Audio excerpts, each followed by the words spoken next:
Today we're going to be learning Beitzah Daf Lamed. Today's daf is sponsored by Hadassah and Michael Fortinsky in honor of Elisheva and Sam Lightstone on their son Abishai's wedding today. Mazal tov. Okay, before we start, a few announcements. We have a siyum coming up next in a week, a little over a week. So we'll be having a regular siyum this time. It will be on October 10th. It's Or Lehei B'Cheshvan. It's on a Sunday. We're going to do it a little bit earlier than usual because we'll have the Hebrew and the English one after the other, since Sunday is the day the Masechet actually ends. So we will do at 7 o'clock Israel time. So wherever you are, you can calculate what time that is. We'll send out invitations. All that will probably get going on Sunday maybe, or if not before, but around then with the program and all that. That's first of all. Second of all, there's a new program in Hebrew that's starting for young women. So if anyone knows people, if anyone who's learning is in that age range and interested in learning a weekly Gemara class, we're going to have, it's a Shituf Pula partnership with all the different Midrashot and Batei Midrash for women in Israel. And we're going to have a year-long session, mini-series of Sugyot Nivcharot, like important sugyot of Shas, each month taught by a different woman from a different Beit Midrash or Midrashah. And it's specifically geared to 19 to 35-year-olds, anyone who's older or younger wants to be part of it. So you can listen. The shiurim will be accessible on our site afterwards, but the shiur itself is really geared to that age range.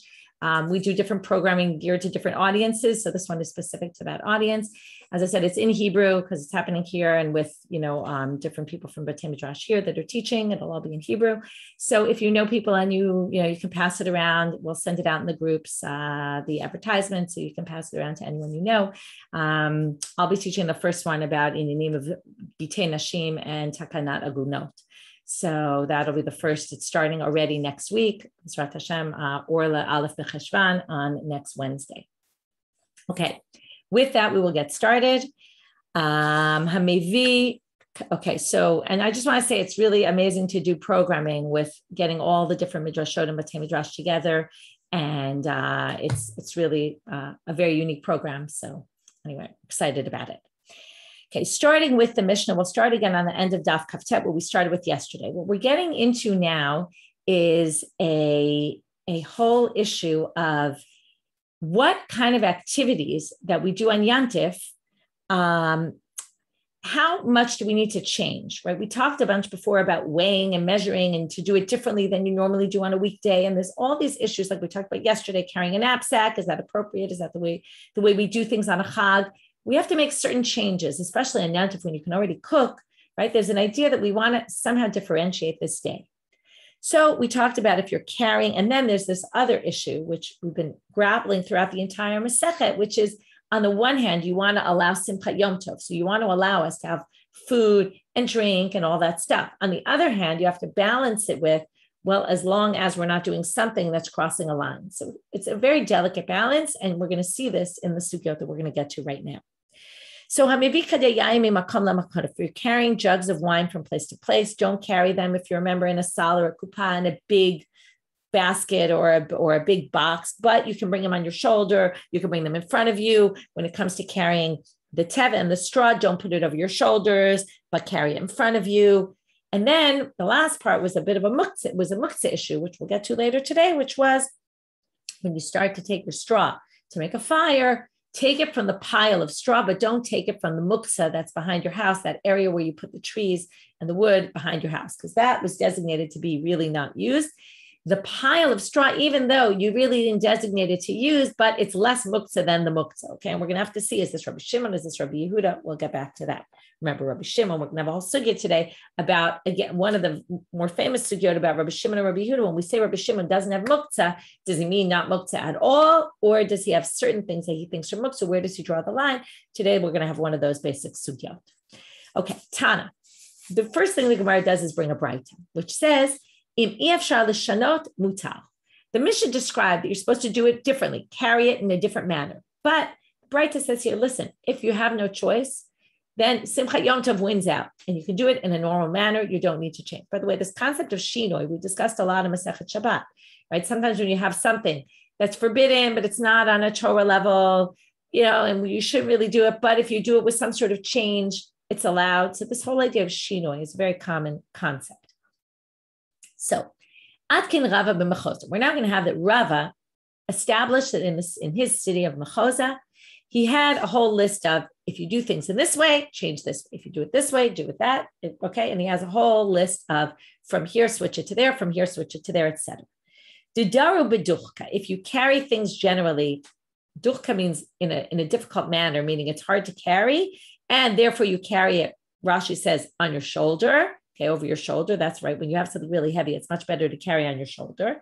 Then lidru barigla, then carry it with a pitchfork. Daru barigla, if you normally carry it with a pitchfork, lidru ba'igra, okay, carry it be'igra. What is igra? So Rashi says, carry it with this pole that we each carry, one on my shoulder and one on your, right? We put the pole on my shoulder and your shoulder, and we carry it that way. If you remember, we had the other day that you shouldn't carry the animal from the field using that. So again, this all depends on how you normally carry that item. So if it's an item you normally carry not in that way, then you can carry it in that way. But didaru be'igra, if you normally carry it that way, lidru ba'achva, then carry it on the moat, again, on the pole, but hold the pole in your hand and you'll put it on your shoulder. Didaru ba'achva, if you normally carry it with this pole in your hands, then nifros sudra ilave, then put a sheet on top of it or some sort of cloth on top of it. Again, this is interesting because until now we've been changing how you carry it. This is carried in the same manner, but you've done something that shows it's different. You're covering it. Normally, I guess you don't carry it covered.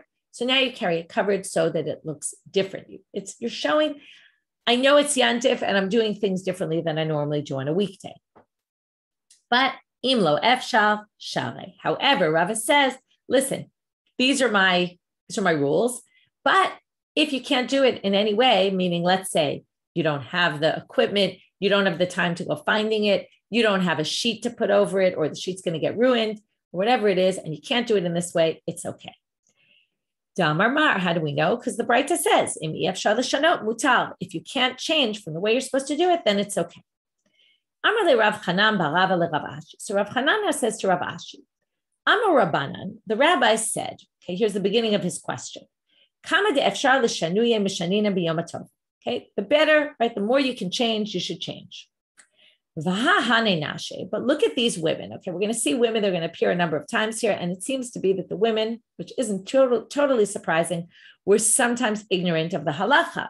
Okay, they weren't keeping the halacha. We assume, right? This is why you should learn daf yomi, right? Then you know that these halachot exist. But these women didn't know about this, or we don't know exactly. Maybe they knew and didn't care. We're not sure. So Hane Nashe, and in this case, we're going to justify them and say they knew what they were doing and it was totally fine. We're going to see some other cases, maybe less.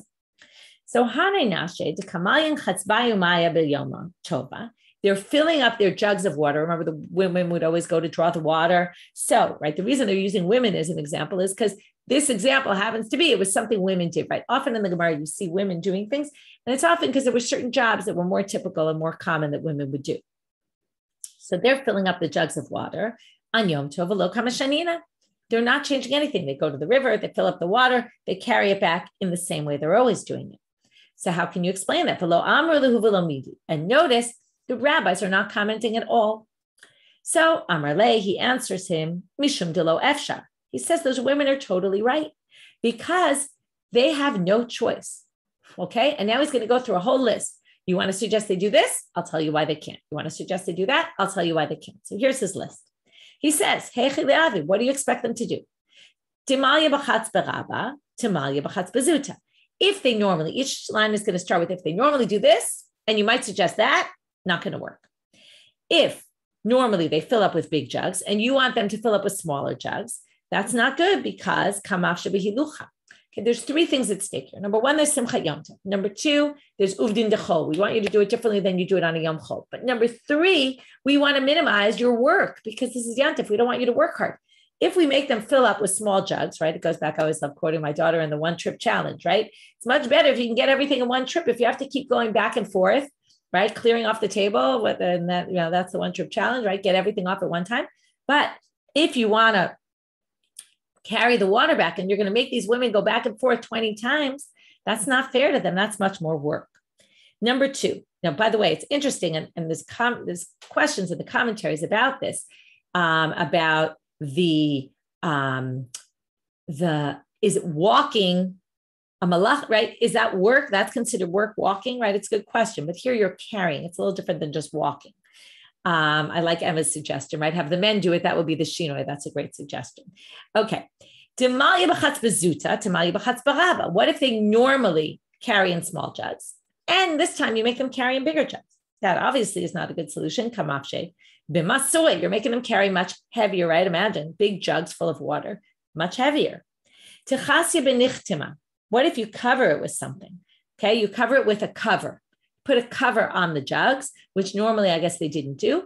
And that would be, at least they're not carrying it any differently, but at least there's some sort of shinoi, like we saw before, put a sheet on top. Well, zimnin did not feel va'atelatuye. It might fall and then they'll pick it up and carry it. Okay, what's the issue with that? It's an interesting question. Really, what's the issue? Because carrying on Yantif is permitted. So some of the commentaries say, it's actually a really good question, but some of the commentaries say, you're going to end up carrying it lilot tzorech. In other words, remember, we talked about you can carry, but only things that you need for yantif, not things you don't need for yantif. So this you don't really need for yantif. On the other hand, you need it because it's a shinoi. It's a little bit of a tricky line there. Next one, tiktire. Okay, you're worried. Let's put a cover on. You're worried it's going to fall off? Well, tie it. Tie it to the jug, and then it won't be a problem. Yafeh, Gita, thank you for saying that. I forgot. I saw a commentary that said it, which is the concern is that maybe it'll fall and break. Yeah, I saw the Ra'ah says that. Maybe it'll fall and break, and then it'll shatter to pieces, and then you'll pick up pieces that are muksa. That was a better explanation. Thank you for reminding me about that one. Okay, next. So tie it, and then it won't fall, and then it won't break, or then you won't have to carry it. So zimnin de mifsak ba'ate the miktere. But what's the problem? It might untie, and then, right, or the string will break. And then you'll have to retie it, and tying is asur on yantif. Remember, tying is one of the malachot. Tifros sudra ilave. Why don't you just put a cloth over it, like we saw before, right, with the previous case? Zimnin demat mish b'maya va'ate l'dei splita. Imagine you have a jug and you put a cloth on top. The cloth is going to get wet, and then you might squeeze out all the extra liquid, and that's forbidden to do. That's a toladav dash of threshing, right? Because you're separating something, you're taking out something that's inside, right, squeezing it out. So therefore, he says, hilkach lo efshar. So he justifies the custom that the women carry the water in the exact same manner because they basically have no choice. Wherever they go, right, there's going to be a problem. Next, now we're going to bring something. Amalei Rava bar Rav Chanin la'Abaye. Rava bar Rav Chanin says to Abaye the following, but there's some other problem. Okay, now this isn't really connected to our topic, but what it's connected to is we have a situation where people are doing something and nobody's stopping them. So in this case, we justified it. The next case, it's going to be less justified. Tnan, this is a very famous sugya. Ein mitapchim, ve'ein misapkim, ve'ein merakdim. Okay, there's a mission in Masechet Shabbat that says you're not allowed to, and I'll translate the way Rashi does. Some people explain it a little differently. You can't clap. You can't clapping. The first one is with your hands. The next one is clapping your hand on your leg, like on your lap. Ve'ein merakdim, and you can't dance. Rashi says, what's the problem? You might come to bring musical instruments and they'll be broken and you want to fix them. So it's a gzera. Okay, asur de Rabbanit. But he says, we see that people are doing this. People are singing and dancing and clapping, right? We've seen that it happens in shul, it happens at the table, in Zmirot, it happens Simchat Torah. Okay, we just finished that. People were dancing, right? How is that possible? Amar Lahu says, what are you asking about? If you're asking about that, I'll tell you something else. According to what you're asking, Hada Amar Rabba said, Lo leitiv inish apuma delechye, dilma minagdor lechefetz ba'ate latuye. Shouldn't be arba mabur shirabim. That's not the concern. See right now, you shouldn't stand at the opening, at the entrance way of the alley. Okay, we have the alleyways, mavoys, remember? And if you want to carry within them, you do what's called the shituf mevo'ot. This we learned about in Masechet Eruvin and a bunch of other places. You put up a lechi, right, which is a beam, a standing beam, or you put a cross beam at the top over it, and then that permits you to carry within the mavoi, right? It's kind of seems it's like a boundary. It makes some chitza. But what's the problem? If your mavoi is uncovered, the rabbis say we don't want you sitting right at the entranceway of the mavoi. Don't make like a coffee clutch of people and sit there hanging out right there with objects in your hand because they might fall, roll into Reshut Arabim. Okay, that's what it says here. Minagdor lechefetz. Maybe it'll roll over into Reshut Arabim. And then you're going to come bring it back into the mavoi because you're not in a covered area. If you're covered, it's very clear where the border is. even though you put up a lechi or a korah, it's a very small beam. It's not something too big. And you might not notice it. And you might cross over the border into Rishut Arabim and bring it back into Rishut Yachid, and then, or the Mavoi, which is for all intents and purposes considered like carrying from public to private. And therefore, it'll be a problem. So you're not allowed to do that. However, here come the women again. Hane nashe, and yet there are these women, they take their jugs, right? They sit, it sounds like they have a coffee clutch, and they're sitting there with their stuff, with their objects in their hands. And nobody stops them. They're sitting right there by the entrance of the Mavoi. No one stops them. Ella, so what does he say? What's the reason there? Okay, he's kind of counter-questioning by saying, well, we see other cases where this happens, and what must be the reason there? Whatever the reason there is, we'll say it's the reason here as well. But what does he say? The reason is, and here comes the big line. You ready for it? Hanach lehem Yisrael, leave the Jewish people. Mutav shiyu shogegin va'al yehu mezidim. We saw this in Masechet Shabbat as well with women in jewelry, wearing jewelry on Shabbat. Better, it's interesting, it comes up a number of times with women. Better to let them be shogeg, let them be not realize that what they're doing is usher, right? They must not realize. Better they do it like that than you tell them, and they do it anyway because they don't care. And then they're going to be doing it intentionally, and that's much more severe. So don't tell them, because if you tell them, then they'll know it's forbidden. They'll do it anyway, and then you'll be stuck. Okay, Daf Shalahem, by the way, goes this week in depth into this topic, which is a fascinating topic. You know, the question is, when do we say this and how far do we take it? I'll give you a few sources. I won't leave you just with this because it's too interesting. But anyway, we'll go on to the Gemara a little bit and then we'll see some halacha l'maaseh about this. So he says, Hachanami, we'll say the same thing here. If people are doing this and they're clapping and they're singing and they're dancing, and just leave it, right? They don't say singing is a problem. They just say clapping and dancing. Let them do it, because if we don't let them do it, right, we're going to tell them, we're going to say, and then they're going to do it anyway, and then they're going to be mazy. This is a good example, by the way, of people. It's very hard for them to change what they're doing, right? They're so used to doing something that they're not always willing to accept, don't do this. Remember, the Torah says, Hocheach tochiach, you're supposed to reprimand someone who's doing something wrong. And here they're basically saying no. So first of all, Tosfot says, very interestingly, he says, Tznan ein metapchim ve'ein merakdim, and that Tosfot, he says, Perish Rashi, Shema yitaken kli shiur, right? That's the whole problem. So Tosfot says, Umiu l'didan shari. He says, by the way, this issue, right, the Gemara might have said, leave them, let them be shogeg and not mazid, which by the way means as soon as you read this, you're not allowed to do this. But Tosfot says, don't worry, because this is no longer relevant in our day. Why is it no longer relevant? Okay, Tova, that's the answer to your question. In those days, they knew how to make musical instruments. We don't know how to make musical instruments. There's no concern that when we sing or dance, or not sing here, right? Again, it's clapping or dancing. There's no concern we're going to make a musical instrument. So therefore, he actually says that this whole thing is permitted nowadays in any case. Okay, that's Tosfot. Then raises the whole question. B'tela tam, b'tela gzera, we've had this. So just because the reason is no longer true doesn't necessarily mean that you can still do it.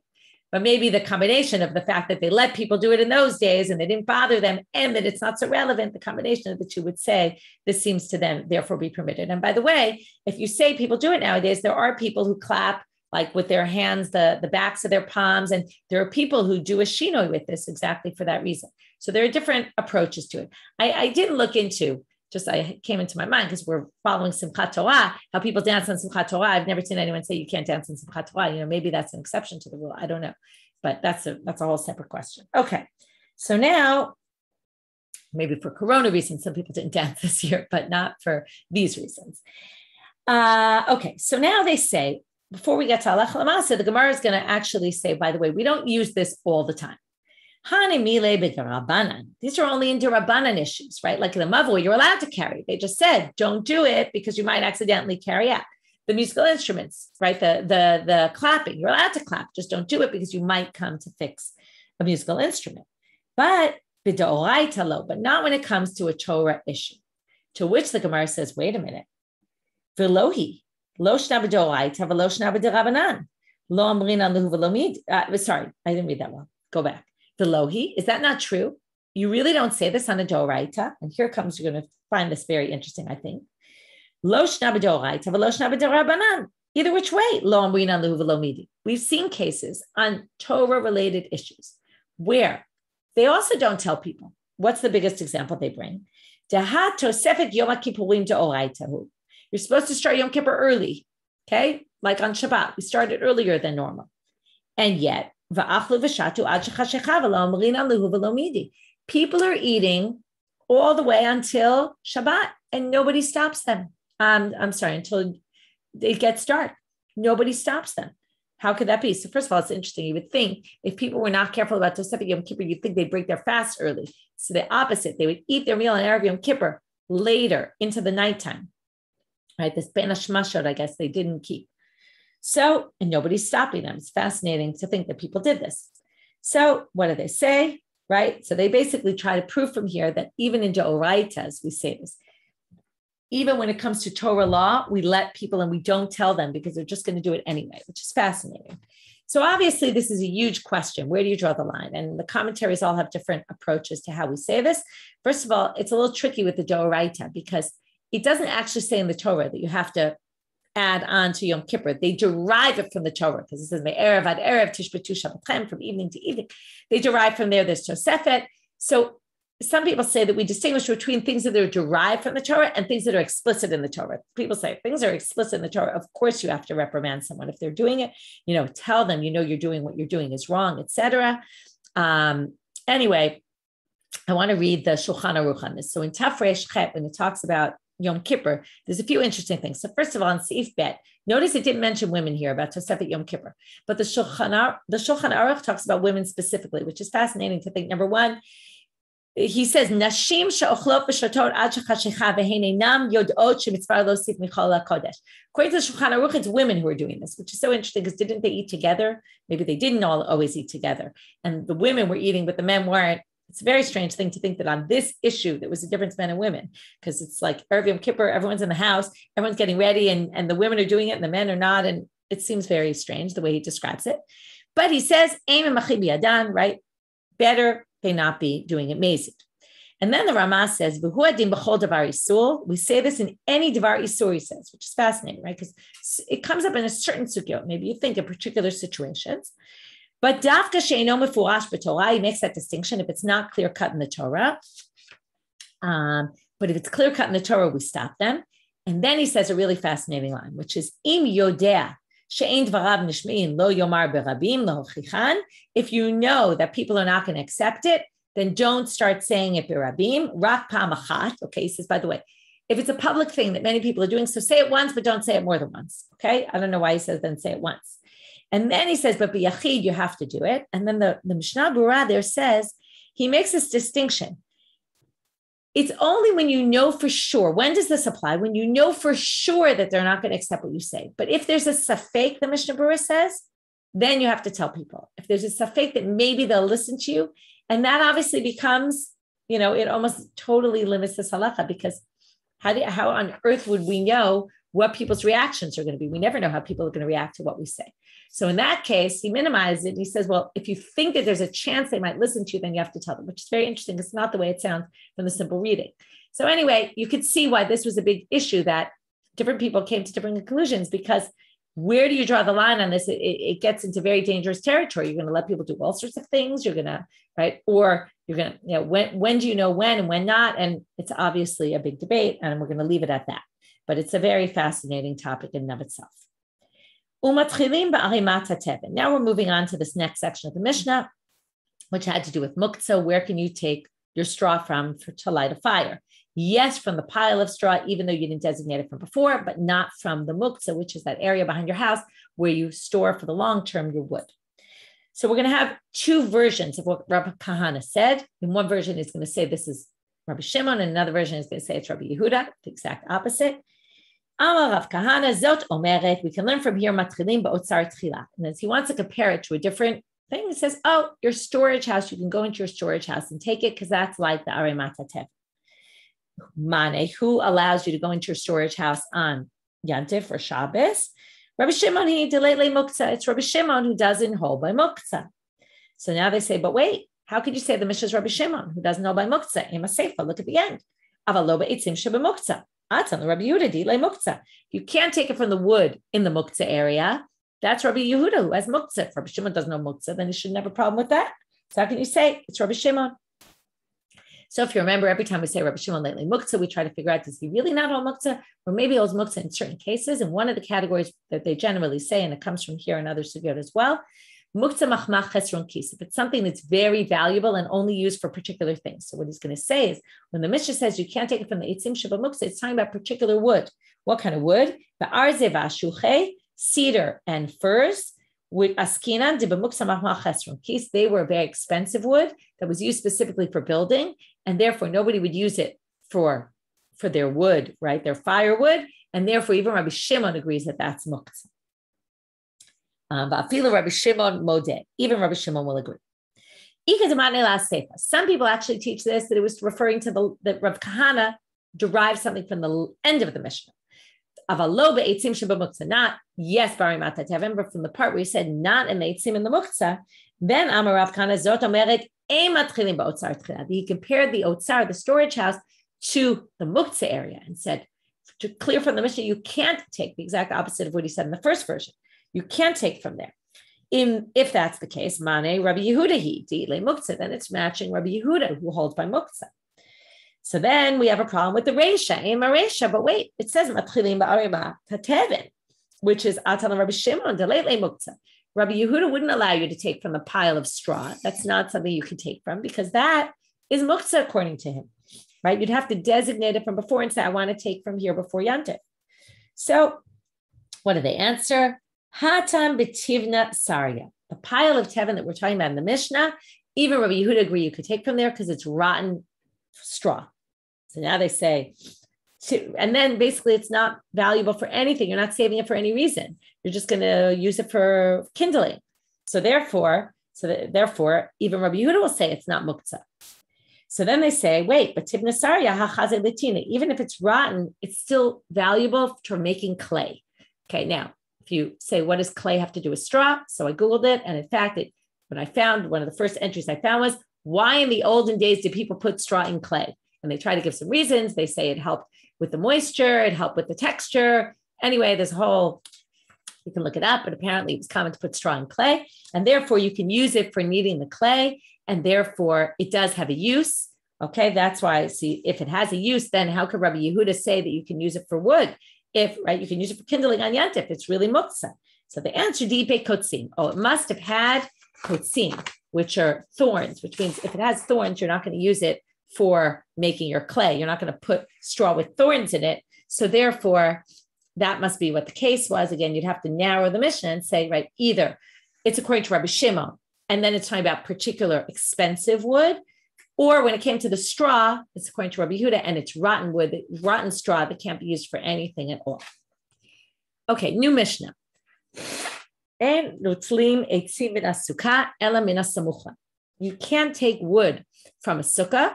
We're going to see that most of the commentaries think this is not necessarily a sukkah for Chag Sukkot. It's some sort of hut that you have. You can't take wood from the roof of it, other than from what's next to it. Okay, we don't know exactly what it means next to it. We're going to see right now. What's the reason you can't take wood off from the top of the sukkah? The reason is dekas satar ohala, because you're ruining your roof, basically, right? That's breaking down an ohel. You're not allowed to do stira. You're not allowed to take apart a tent. And normally you're not allowed to take apart in order to build it, right? So Torah not leave note is the malacha. But we're even usually machmir and say, even if you're not doing it, right? In this case, you're just taking it down because you want the wood. So you're not removing the roof in order to build it, to rebuild it, but still it should be a problem. So they say, if it's next to it, which they assume, I guess at this point they mean on the side of the roof, still breaking down the roof. So Amar Rav Yehuda Amar Shmuel, my samuch litfanot. What it means is next to the walls. It means you have a pile of wood that's next to the wall in the sukkah that you're allowed to use, but you can't take it from the top because that's breaking down the tent. Rav Menashe Amar, he gives the second answer. Afilu tema b'she'en samuch litfanot. Even I can explain to you where it is on the roof. Kitanya hi ba'asuraita. We had this in Masechet Sukkah where we talked about sometimes people put bundles of wood on top of the sukkah because it was a good place to stick it, right? It's out of the way. They put it on top there. It's not meant to be a roof. It's meant to just be resting there. So that's the case. If it's tied up in bundles, nobody uses schach in bundles. So you could take it off because you're not basically taking apart the roof.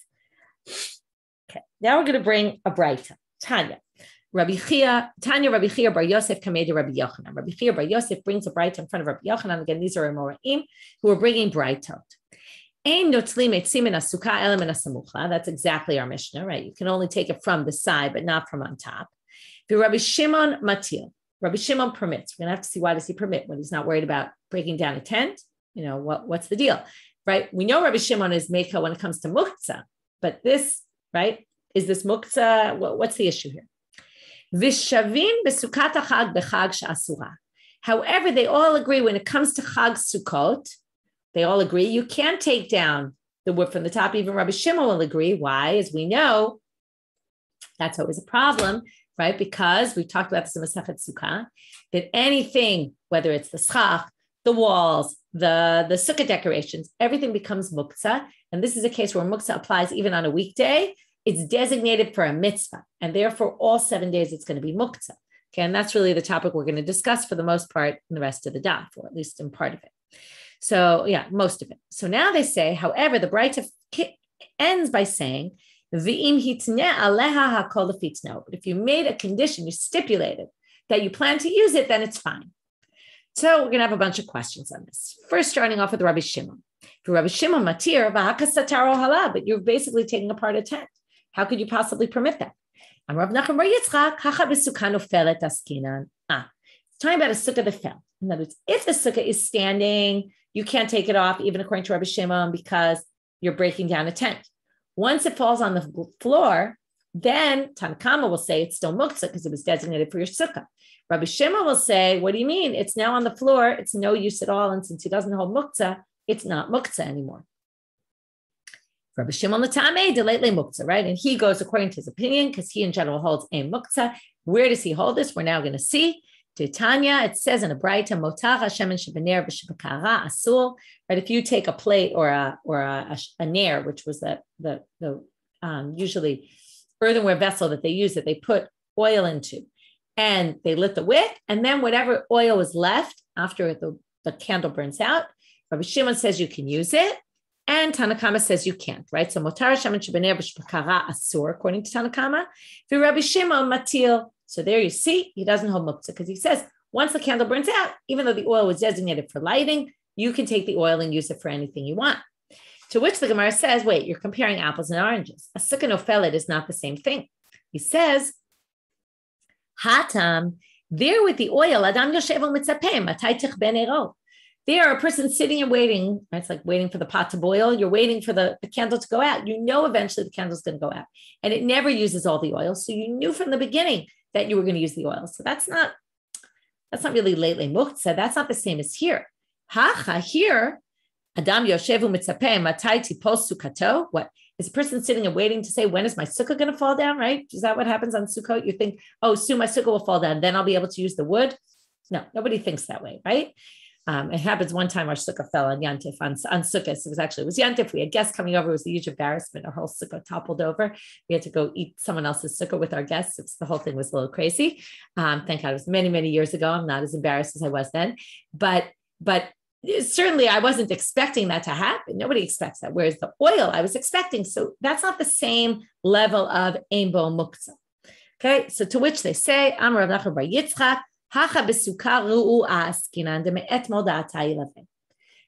basically what he says is it must be a sukkah that was already looking like it was going to fall apart before Yantif started. And then on Yantif, if the sukkah falls apart, then you can use the schach because you saw that it was on its way to fall. Again, this isn't necessarily on Sukkot, right? This is any holiday. We're not talking about sukkah on Sukkot. That's different.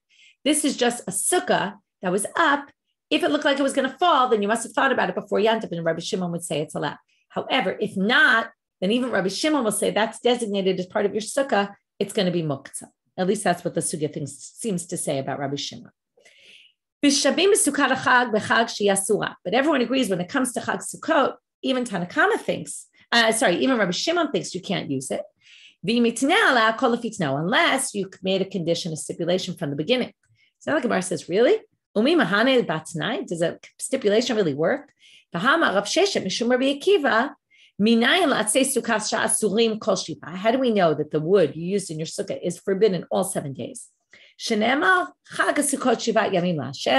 says the holiday of Sukkot should be 7 days for God. Bitanya, it says in a Beitzah. Rabbi Yehuda ben Betera Omer,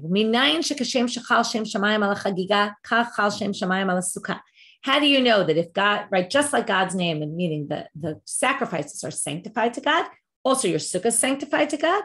Talmud Lomar, Chag HaSukkot Shivat Yamim LaHashem, because it says Chag HaSukkot is 7 days to God.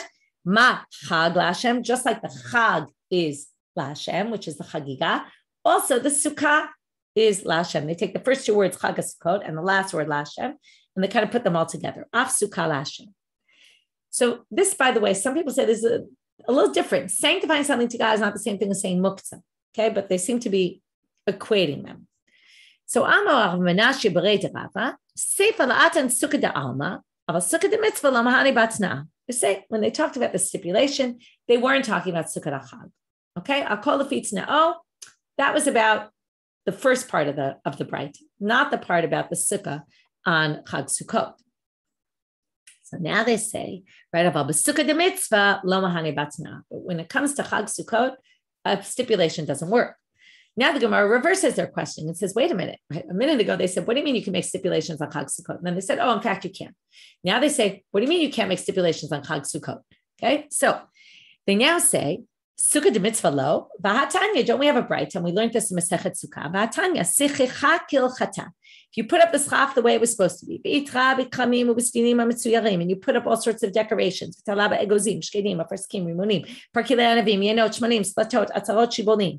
you put up all sorts of fruits and vegetables and things and bundles of weed and all that. You can't use them until after, right? Motzei, where we are right now, right? The day after the Chag, okay? Whether you're in Chutz La'aretz, so it's today, right? For us, it was yesterday in Israel. Anyway, you can't use it till then. But it says on the end of that Beitzah, but if you stipulate it, then it goes according to your stipulation, meaning you can. So it sounds like you can use it tonight when it comes to Chag Sukkot. So they answer, oh no. When it said you can make a stipulation, that was a unique case. If you remember, when it comes to muktzah, everything is all about what its status was, ben hashmashot, in twilight, erev yantiv, before it came. So this is a case where it never became muktzah because you said, I'm not going to separate from using the meaning. I'm not designating them to be permanent in the sukkah, in the ben hashmashot, in the twilight period, which means that when the Chag came in, it wasn't designated, it wasn't designated for use in the sukkah. You were still planning to use it then. So therefore, the Kedusha, right, like we said, this is kind of sanctified to God, never really happened because you were still claiming ownership rights to it for other things. Aval, but the wood in the sukkah that you did designate for use in the sukkah and ben hashmashot was designated for the mitzvah, that you wouldn't be able to make a stipulation. So we can only make a stipulation if we stipulated from the beginning that ben hashmashot, it's still going to be mine. Umayshna, but now they ask a second question. So that was the first question. And as you said, you can't make a t'nai on sukkah, right? On sukkah decorations and things like that, or a schach of a sukkah. And then they explain, right, but can't you? We see it from this Beitzah. And then they say, okay, the Beitzah is a weird case. Second question, and with this we'll end for today. You might remember this also from Masechet Sukkah. If you designate for each day a different etrog,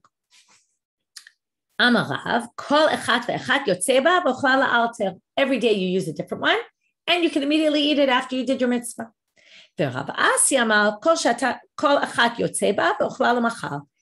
you can eat, and tomorrow, you can use for your mitzvah that day. Tomorrow you can eat it. You have to wait. It was designated for today, designated for the whole day, but not for tomorrow.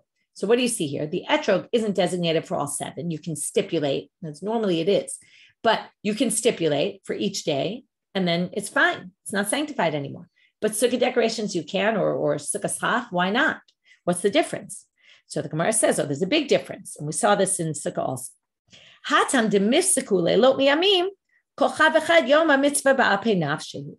Right? Since lulav and etrog you take only during the day, and you can't take them at night, right? The mitzvah is during the day.